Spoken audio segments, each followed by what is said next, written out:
All right, everybody. We've got two very special guests for y'all this week. Everybody, please welcome to the show Nina Asageta and Josh Schwartz. Welcome. Hello. Proud of you, Chris. You did it. Yeah, I'm proud of you too. Thank you. Yeah. The Queen of Hell is proud of you. I am proud. Yeah. So thanks for taking the time today. You know, it's not every day we get a metal band and comic creators on the show, so this is kind of checking a couple boxes for me, which is great. And tell from your shirt. Yeah, thanks. Yeah, definitely. And it's funny because when we heard about, this project, before we had you guys on the show, Chris was like, yeah, you like metal, right? I'm like, yeah. He's like, you should check out A Sound of Thunder. And then I started listening, like, oh, this is like, there's a more technical term for it, but like I always call it like story metal, which yeah, you know what I mean? Where there's like a story behind what you're listening to. Yeah. And I've always been a big fan of bands that do that. And so, I mean, we'll just talk about your origin story with the band and then comics if either one of you want to take the turn there and just how it all began. But yeah, well, I started the band with our drummer Chris in 2008, and we always knew we were going to be a heavy metal band. But right from the beginning, the kind of nerdy, geeky sci-fi comics thing was there. The name of the band, A Sound of Thunder, is taken from the Ray Bradbury short story.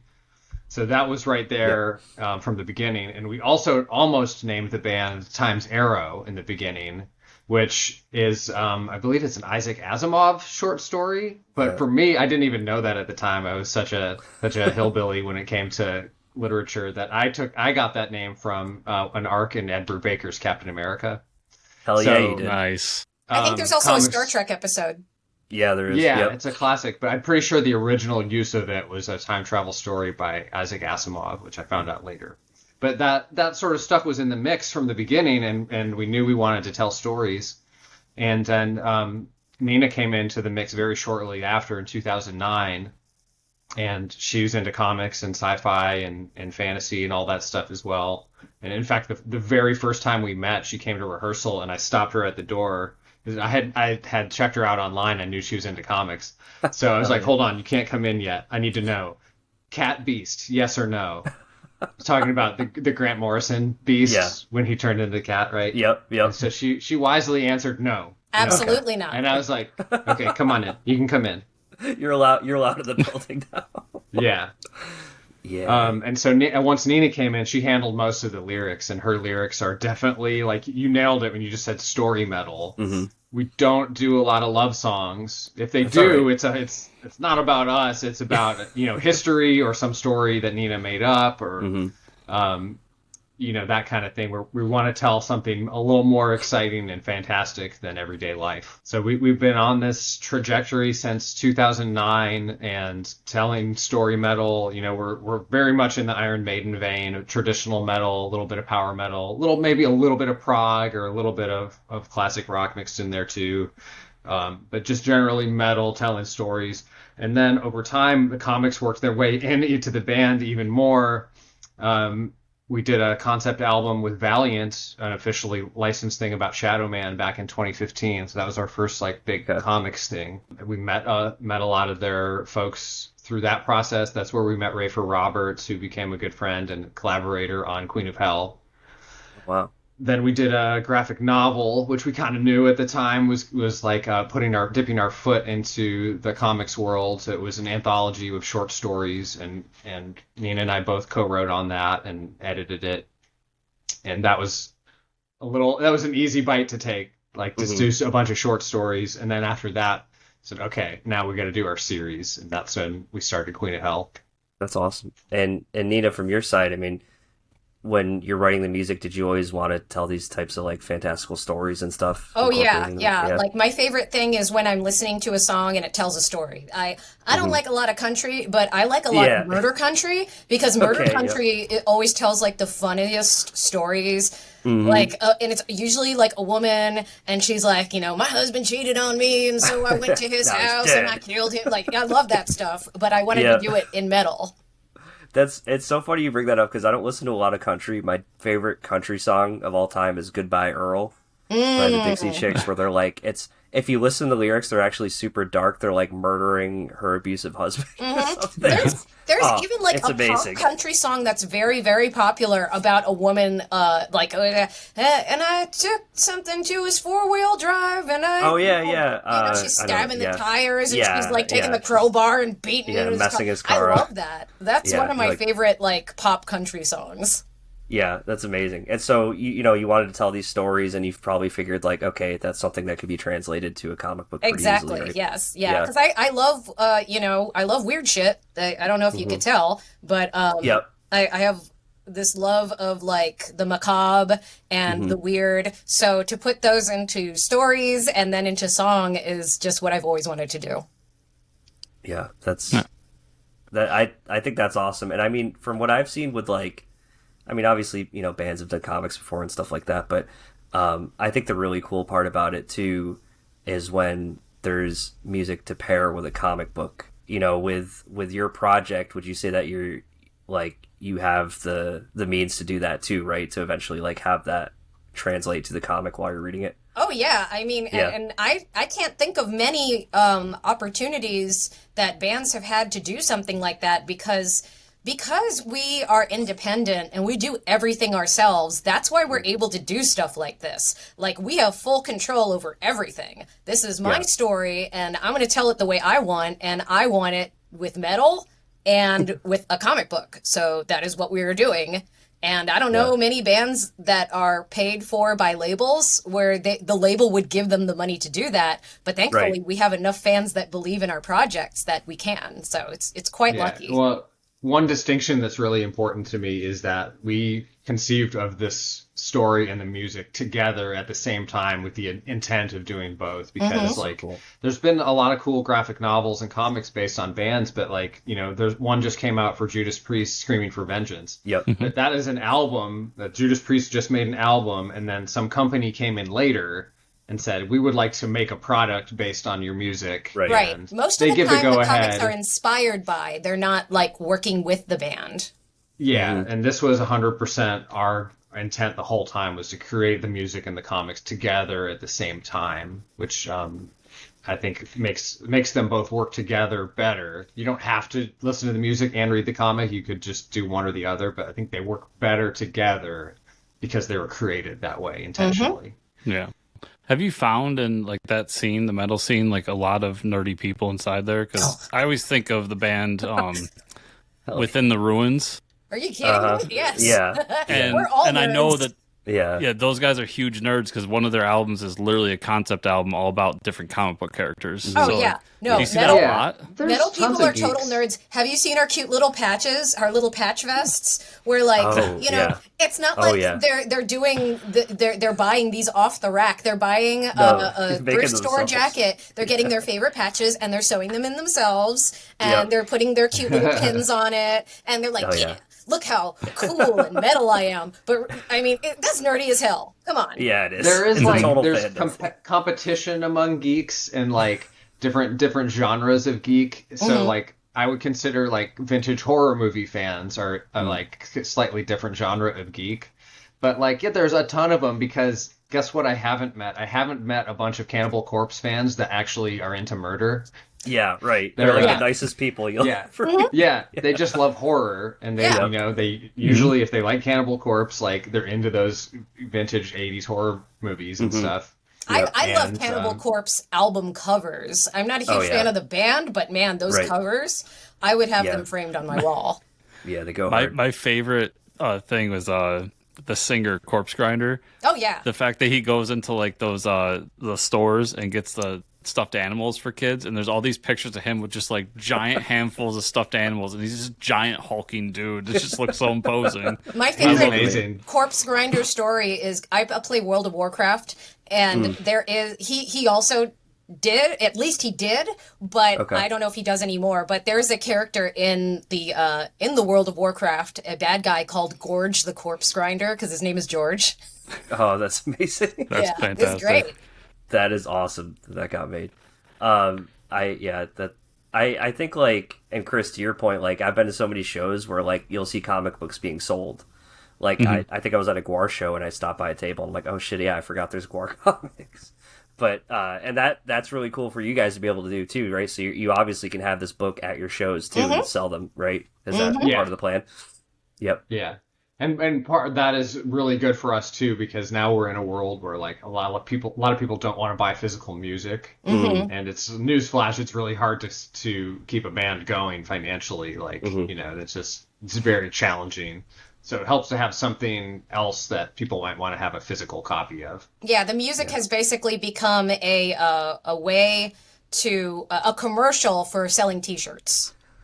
Yeah, we got to sell a lot of merch. Way. Yeah. That's crazy.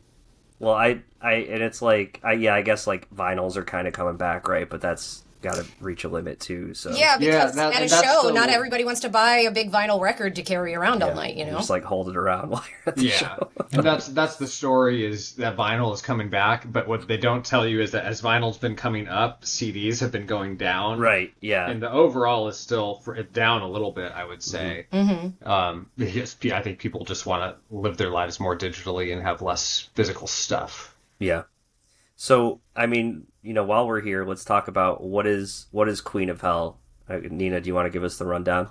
Okay, so Queen of Hell is based on a role-playing story that I wrote when I was playing World of Warcraft. And I wrote the first Queen of Hell song with my first band. I was in a band called Bloodcore.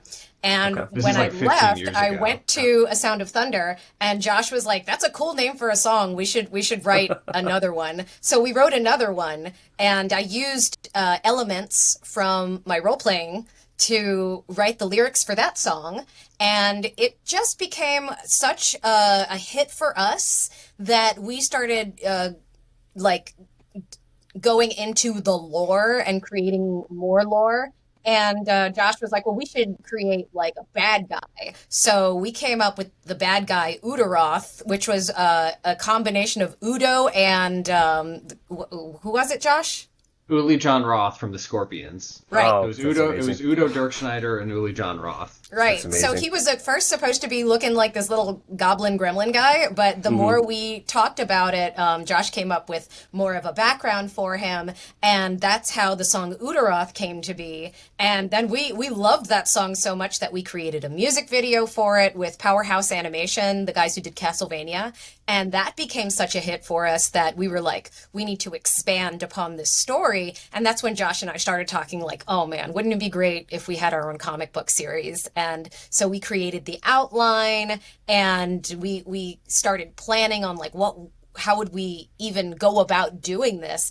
And in 2017, we had a viral hit in Catalonia. We did the Catalonian national anthem in metal, and it went viral. Awesome. So we were able to tour there, and we met so many cool people. And surprise, surprise, we met one of the best comic book artists in the world there. He just happens to be a comic book art teacher at a university. And so he became our artist. And while going to Baltimore Comic Con every year, we happened to meet other people in the industry. That's how we met Rafer Roberts, who worked for Valiant. So all of these things just kind of fell into place, and we were able to gather the pieces and finally try to put together this project. Which we should probably clarify. Queen of Hell Initium is the project right now. It's music and a comic. Yes, so it's music and a comic. And it is a 4-issue comic book series. Yes, it is right now. Initium is part 1 of a 3-part, dream with me. This is going to be a box set someday. There's going to be 3 parts. You've got Initium and then the other 2. Right now we're funding Initium, which is 4 comic books and 4 songs on a 4-song EP. So each song is going to go with each comic. And then eventually we'll have 12 of each. And the whole thing will be 12 issues and 12 songs. So you have a trade and a album together. Yeah. Bingo. Hopefully a giant oversized hardcover someday. Yeah. I can see the slip case with vinyls in between each. See? Yes. Yeah, really this is what we wanted to do with Shadow Man originally when we were working on that record with Valiant, was have a song that would tie directly into each issue, and we could drop singles the day that the comic came out. And that became unworkable because the timelines to make a record just didn't match up with the timelines to make a comic. For us, it took too long to write and record and release a song. So we ended up encapsulating a run of Shadow Man, but it was released, the album was released after the run was finished, and the songs match up with the run, but they don't match up with single issues. So now on Queen of Hell, issue 1 goes with song 1, and the characters, we have guest singers on the first song that are singing in character as characters in issue 1. That's cool. And you're getting some of the action that you see in the comic, but you're getting character perspective in the song that you don't get in the comic. So we're trying to add stuff kind of between the panels and flesh out the story more in the music. That's a really cool idea to kind of blend the two together. I think that's awesome. And I guess, I mean, let's go through the Kickstarter's funded, so congrats on that. But I think as everybody's listening today, you still will have 3 to 4 days to like back some stuff. So you have some really cool offerings here, like variant covers and things like that. Do you want to talk about that a little bit? About what? Yeah, I'd love to. We have 4 main covers that are painted covers that we're super proud of, and those will be the ones that will continue to be available. So I'll just show off one of them here. This is our painted cover for issue 1. It's Dusan Markovic. He's not done a lot of comics work. He does a lot of fantasy and horror novels. Mm-hmm.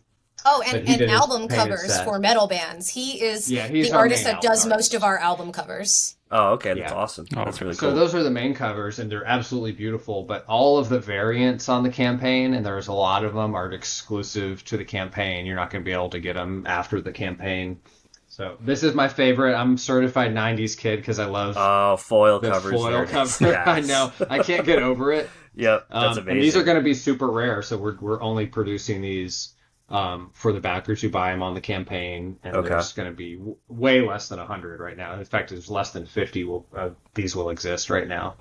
That's amazing. I'm a sucker for foil stuff. So. And then if you know Joseph Schmalke from We Don't Kill Spiders and 7 Years in Darkness, which I'm loving right now. 7 Years in Darkness. Yep. Hell yeah. And he's got such a great design. So he did a set of variants. There's the whole set of 1 through 4 by Joseph Schmalke. Oh, wow. So these are going to be pretty rare. Also, these trade dress versions are going to be about 100 copies each. Oh, those are amazing. And then he did some Virgin Art variants that are going to be probably less than 50 each.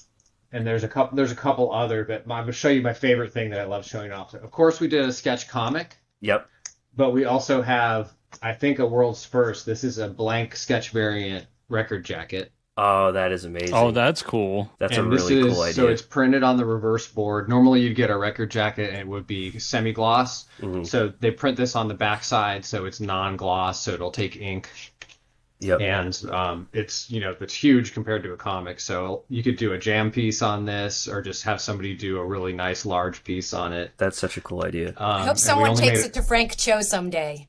Yeah. Yes. There you go. Frank chose one of our dream gets for future variants. Oh, that would be amazing. No one else draws butts like him. Yeah, the assets he draws are just out of this world. Mm-hmm. Well, the Queen of Hell is based loosely on Nina, but one of the issues we've encountered over the years is that artists they really want to draw skinny girls. Yep.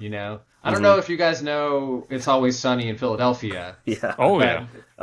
Artists tend to, comic artists tend to believe in the Always Sunny, there's only one appropriate body style, which is skinny big tits. Yep, exactly. So, they're like, no, make her butt bigger.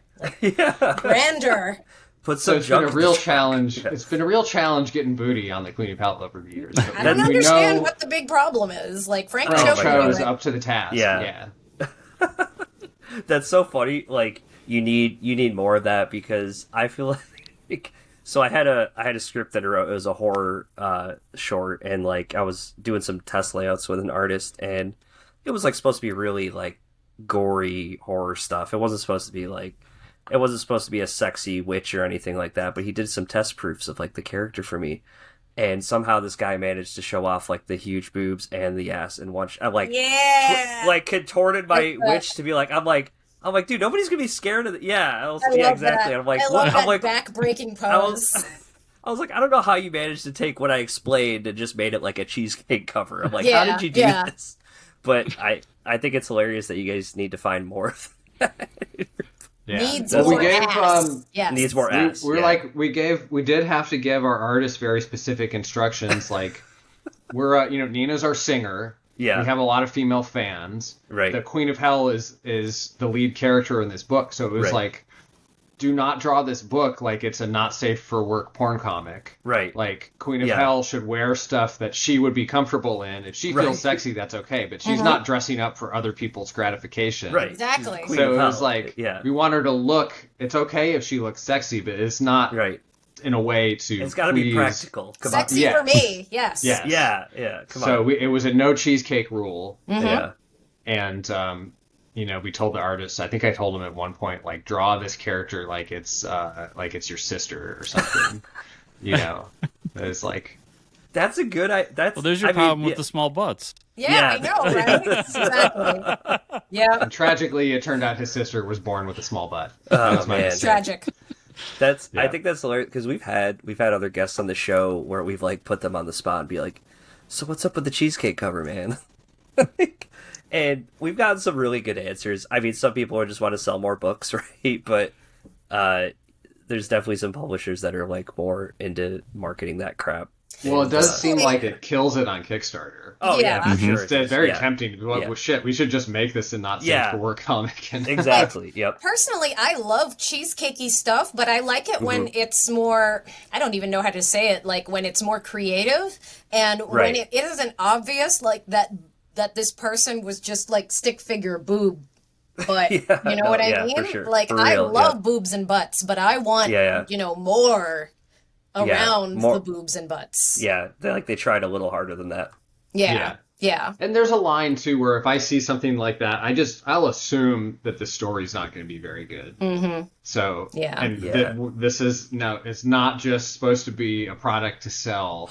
Like, we don't make any money doing metal anyway. Right. At the end of the day, we want to be proud of what we make, and we just want to make the coolest shit possible. Yep. To us, quality is cool. So, yeah, agreed. I think, and it is funny that you brought that up, that the Kickstarter projects do really well, because we had somebody add a cheesecake cover tier, and when we asked him, he was like, "Oh, because those projects just blow up."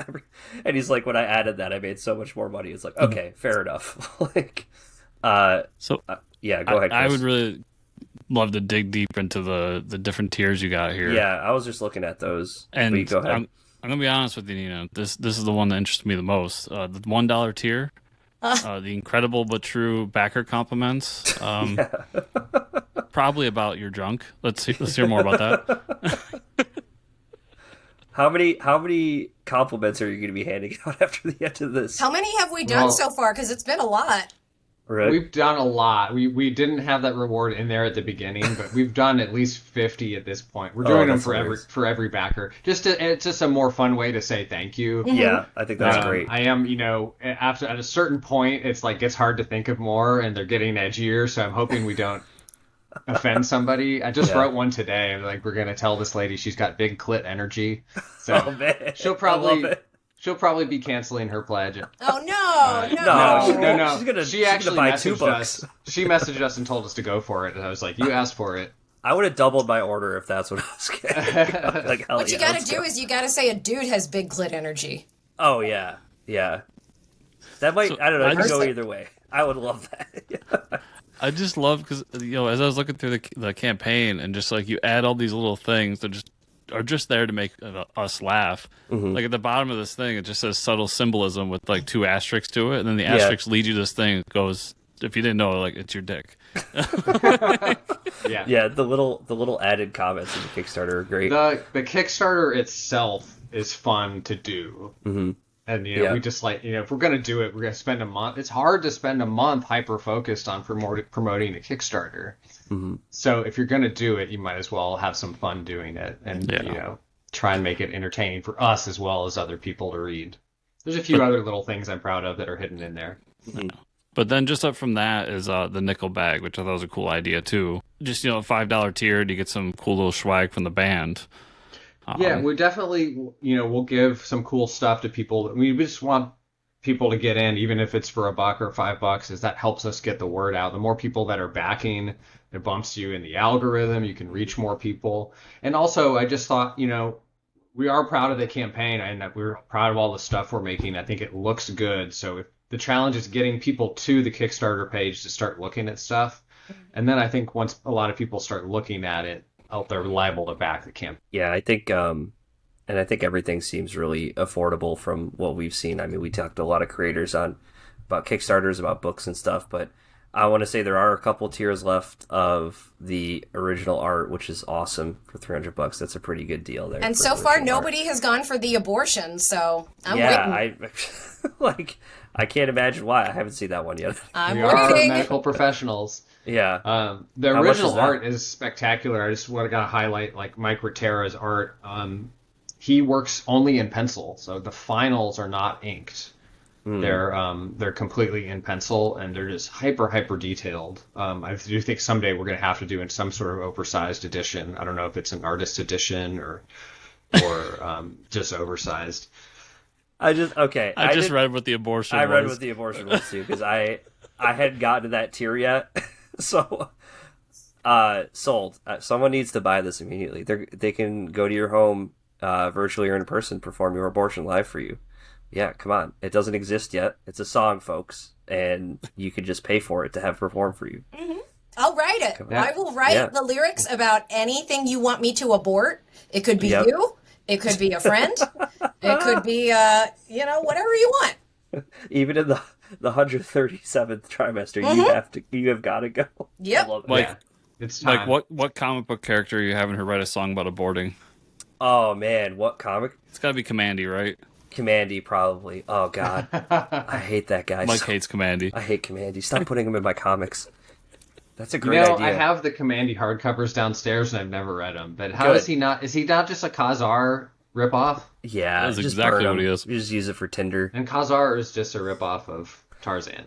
I think this is a great. I mean, so you have some really cool ideas on this Kickstarter. Like a lot of comic creators we talk to, they have one maybe unique idea, but there's so many awesome tiers here. Even this, the symbol, the sign symbol is a really cool idea. I mean, there's just so many.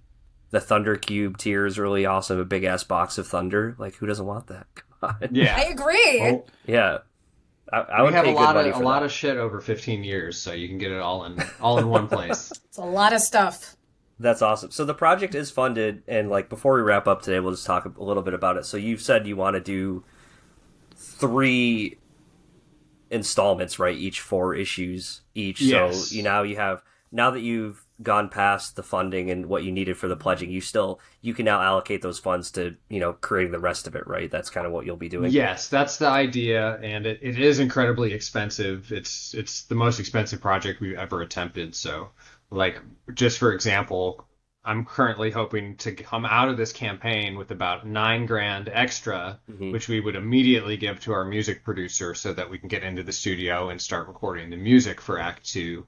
Which the drums are already done, but if we can put half down, $9,000 would get us to half down, and then we go and we would do pretty much everything else, all the guitars, bass, vocals, keyboards, and then that allows us to have some music to show off, and we can, when we get to Act 2 on Kickstarter, we can have something for people to actually hear. Okay. And then the other aspect of it is the comic. Rafer Roberts, our writer, he's already got the outline in his head, which we put together several years ago. The whole thing is outlined, but it's time for him to do the script. And we have one of the interesting things about the process on this project has been we have the outline together. Usually I'll write most of the instrumental parts of the music to fit the events of the outline. So most of it's in hell. So I know kind of what that's going to sound like. Right. But if there's action, if there's battle happening, it might be faster. Mm-hmm. If there's some drama, something dramatic happening, it might be slower or doomier or whatever. But then Nina will do all the vocal melodies with throwaway lyrics at first. Okay. Rafer will finish his script when we get the script back, and Nina rewrites the lyrics to match the events of the issue more. That's more an interesting process. That's wild. I need something to sing to when I'm writing my vocals for a song. If I don't have words, it just doesn't. fit for me. So I need Right. to write on the spot something that I can sing so that I can figure out my vocal melodies. And then later I can change the lyrics. That's not a problem. But I need something to sing while we're writing. Yeah, that makes total sense. That it makes it easier to sing, right, when you actually have stuff you can say. Yes. Yes. I didn't think about that. Do you find yourself like changing it up quite a bit when you get like the actual notes back or like the script back from? Yeah. writing? Sometimes Yeah. the lyrics will completely change. The one that didn't change pretty much at all was Only One Can Rule, the first one, because that one was and that's out on YouTube and streaming right now, so you Okay. can hear it. That one we wrote first, I believe, and that was the easiest to come up with because we knew it was going to be the story of Udaroth killing Lucifer and becoming the new king of hell. So that one was just really, really fun. And I also, I wrote it so that there were 3 parts, one for me, one for Lucifer, one for Udaroth. So that was cool. more like a musical, like some musical theater stuff going on. And That's really cool. that one was easy. But later on, there's another song that we have called Cast Down. And it's about our main character being imprisoned, and it has kind of a black metal vibe to it, not vocally, but more in the feel. And personally, I wanted to name the song Black Metal Bars, but I was overruled apparently, so now it's Cast Down. Okay. So it's All right. stuff like that.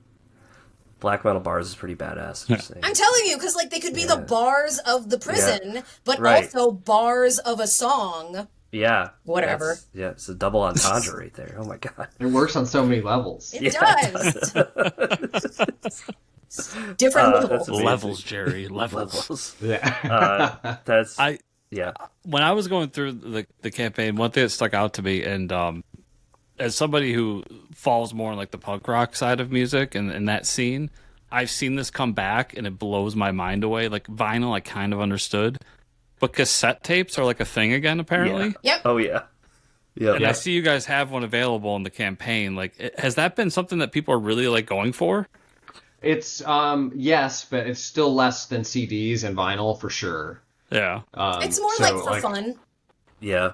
Yeah. Yeah. Yeah, I saw Rancid did anniversary for Out Come the Wolves, and there was a cassette available, and I was like, oh, that's a fun tchotchke. Like, but then I How would I started play seeing this? it everywhere, and I'm like, people are actually going for it. I mean, cassette, I'm going to date myself, but cassette was my first music format for my first 3 or 4 years of collecting. I call it the tail end of cassettes. And so it does have just some kind of automatic nostalgic factor. Something's programmed in my brain where I think they're cool. Yeah, same They're here. different from vinyl because vinyl, if you have a really good player, you got a good record, a good sound system, and a good needle, vinyl really does sound great. It can sound better than CD or digital. But that's not true of cassettes. Yeah. Cassettes, they can sound okay. Yeah, Mike and I are the generation like when CDs are booming, and all Yeah. I knew was CDs. I had And- cassettes. I transitioned from cassettes to CDs, and it was like Or see, my father always had CDs of everything, Yeah. so I'm pretty sure I had cassettes because there was a time when it was like making mixtapes and shit when I was really young. But that was always like the worst way to listen to music. Yeah.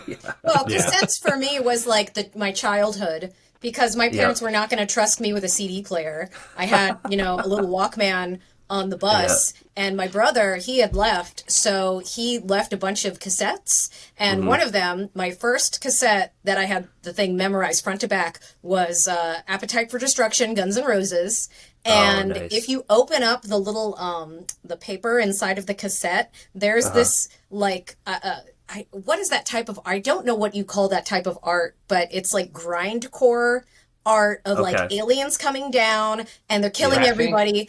Huh? Ratfink. Ratfink, thank Yes, you. And there's like a girl that's unconscious like this, and her panties are down to her ankles, and there's a boob hanging out.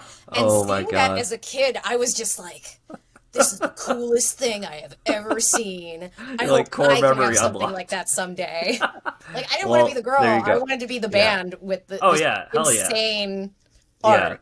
Yeah, well, now you're here. So, yeah, You've now done I'm there. That's amazing. We do have, okay, I don't know how many boobs we have hanging out, but there is some insane art in Queen of Hell of vistas of hell and tortures happening in hell. Mm-hmm. And, but it's equal opportunity torture because there's men and women getting tortured, and that is my only thing. Like, if you're going to torture people in your art, it has to be both. Like, if you're going to have a boob hanging out, you need to have like a ball hanging out too. Yep, it's just equal opportunities and balance in all things, right? Yes. Yeah. I think that's amazing. That was probably the best origin story I've ever heard. Is like opening up the cassette tape and being like, "Oh, this is what I want to do." Yeah, pretty much. That was pretty much exactly it. Yes. It goes back to the beginning for me too, because my first experience listening to metal was Black Sabbath, Iron Man, and I was under the false impression that it was about Marvel's Iron Man. Yeah, it was about a comic. So I was listening to it, and I was like, I don't time travel. Like, that's time travel in Tony Stark's origin. Yeah. I was like trying to figure out how it was about the same guy. Yeah, I know. They're not in continuity. This is terrible. Yeah, that's amazing. Well, and I've met so many people that got into Iron Maiden because of the cover art. Right. They were comics fans, and like, hey, that looks like the most badass comic cover of all time. Yeah, of course. You know. Yeah, then I had my mom kicking in my door being like, is that band talking about Lucifer? And I'm like, yeah, but it's Iron Maiden. It's just a story, you know? Yeah. And that's See, where it I'm all lucky began. because my parents both speak Spanish. My mom speaks Catalan, but their English isn't great when it comes to like listening to music. So unless it's extremely clear, they had no idea what I was listening to. Perfect. Isn't it weird that people can see movies about all the same stuff and they just understand that it's a story, but as soon as a band talks about the exact same thing, they take it as it's a sermon. That it's a sermon and they're worshiping it. I'm like, no, they're just talking about Lucifer. Come on. It's a story. Yeah. He's not my friend. He's just there. Yeah, he's just there. Yeah. And when you and maybe it's because I'm Catholic, but like we love demonic imagery. That is in my blood. Oh, yeah. When I go to church, that dude's everywhere. Exactly. So I don't see the issue if he's everywhere in church. I don't know why I can't sing about him. It's not like I'm saying he's cool or anything. I'm just saying he's there. So really, you could call it Christian rock. I don't know. I would. Oh, you could. I remember going to Catholic sermons when my grandparents was younger, and just like it, like you said, I'm like, this is like an Iron Maiden album in here. Yeah. Like I could see just a metal band playing in here, and like it just goes with the theme. Our imagery is so much cooler than the other Christian churches with they're like, they don't even put Jesus up on the cross because it's too scary for them. But we're like, no, we want to see him looking tortured.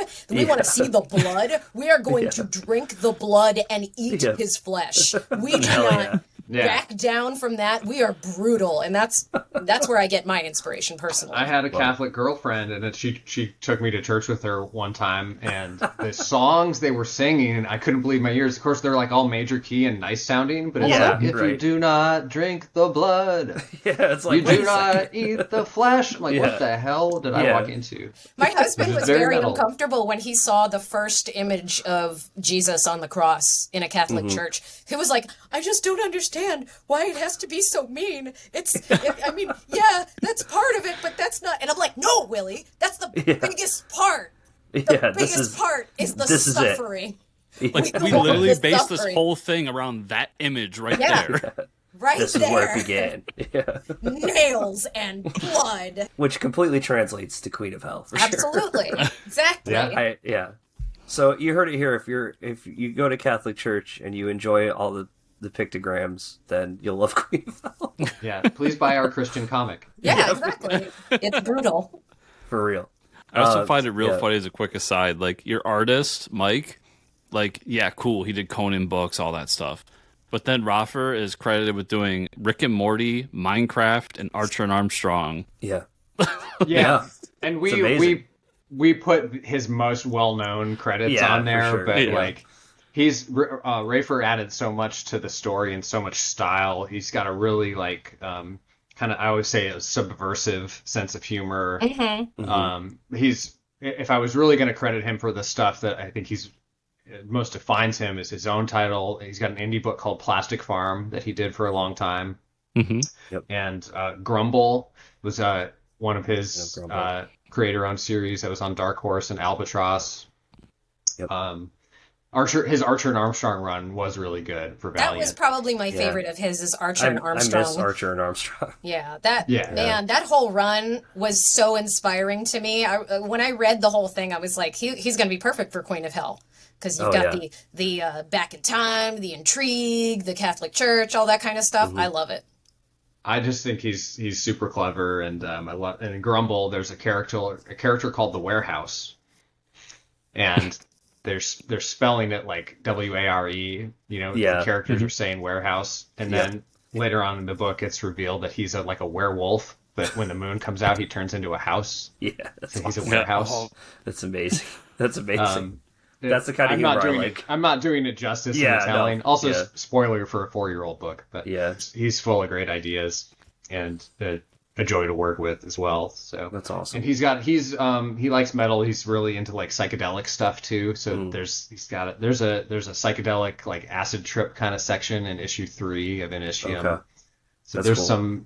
some different stuff. We didn't want to make it just like a generic or standard, Conan style fantasy book. Like, there's a little bit of humor, but the story's still serious, and there's some unexpected twists and turns.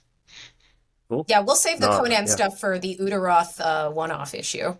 Oh, hell yeah. Yeah. that is the one song, and I'll say here for everybody listening, like, when I checked you guys out on Spotify, because I am all digital, right? But I listened to Udaroth, and that was probably my favorite song out of the ones I did listen to, but... Yeah, we'd like to do a either a one-off or a mini-series of Udaroth, like his origin, because we haven't gone deep into that yet. But for that, I really want more of like a Conan the Barbarian feel. I'm a big Conan fan. I love that kind of stuff. So I want to see like glistening naked bodies and blood and snakes and stuff. Yep. So that's another thing. Like if the Kickstarter does really well, that we could start on, because we actually have a script in progress for a new Roth spinoff. Mm-hmm. And Juan Jose Reap said he's willing to do it when our schedules match up. So I'm hoping that we can get that off the ground. But we got to finish Queen of Hell first. So that's a big project to bite off for an independent band and an independent publisher. No, I think it's awesome. Yeah. I mean, the project looks amazing. I was going to ask as a good wrap-up question. Yeah, go for it. This seemed like it's been fairly successful for the Kickstarter end and everything. And, assuming we go along this path, do you see this as something you do more regularly for the band, or is this like a shit ton of work and you're like, never again? Well, or somewhere in between. Yeah. I think we definitely, once we commit to do something, we're going to do it. So we're going to finish Queen of Hell Acts 2 and 3, come hell or high water, and hopefully we get the Kickstarter support to do that without having to take out second and third mortgages on our houses. As far as doing more comics, I would love to, but that's a question of, I think, whether we can reach a wider audience in comics. We are going to try to get Queen of Hell Initium into the direct market next year. And if that could feed some people in who would then maybe kickstart Act 2, I'd love to build it up. And also, we collaborated with Dan Abnett on a song about Rye for Valiant. Dan Abnett actually wrote the lyrics for a song for us. Oh, that's cool.